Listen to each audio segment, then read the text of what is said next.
"நீயெல்லாம் சோத்துல உப்பு போட்டு தான் திங்கிறியா?" அப்படின்னு நம்மள பார்த்து யாராவது கேள்வி கேட்டா, நமக்கு எவ்வளவு கோவம் வரும். ஆனா இனிமே நீங்க கோவப்பட தேவையில்ல. அவங்க உங்கள அறுசுவை உணவையும் உண்டு ஆரோக்கியமா இருக்க சொல்றாங்க. "உப்பிட்டவரை உள்ளளவும் நினை, உப்பில்லா பண்டம் குப்பையிலே."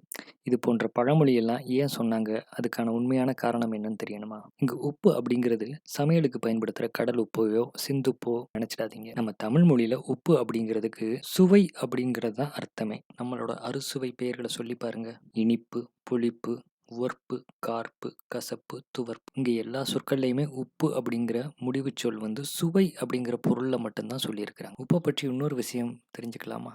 சம்பளத்துக்கும் உப்புக்கும் ஒரு பெரிய தொடர்பு இருக்கு. பழங்காலத்துல பணப்புழக்கம்லாம் வர்றதுக்கு முன்னாடி செய்த வேலைக்கு கூலியா நெல்லும் உப்பும் கொடுக்கிற வழக்கம் இருந்தது. அதுக்கும் சம்பளத்துக்கும் என்ன சம்பந்தம்? நெல்லுன்னா சம்பா நெல்லும் பழத்துல விளையிற உப்பையும் கூலியா கொடுத்துக்கிட்டு இருந்தாங்க. அதனாலதான் வேலைக்கான பண பரிமாற்றத்துக்கு சம்பளம் அப்படின்னு பெயர் வந்தது. உப்பை குறிக்கிற ஆங்கில சொல் என்னது? சால்ட். இந்த சால்ட் அப்படிங்கிற வேர் சொல்ல இருந்து தான் சம்பளத்தை குறிக்கிற சேலரி அப்படிங்கிற சொல்லுமே வந்தது அப்படின்னு மொழி ஆராய்ச்சிகள் சொல்லுது.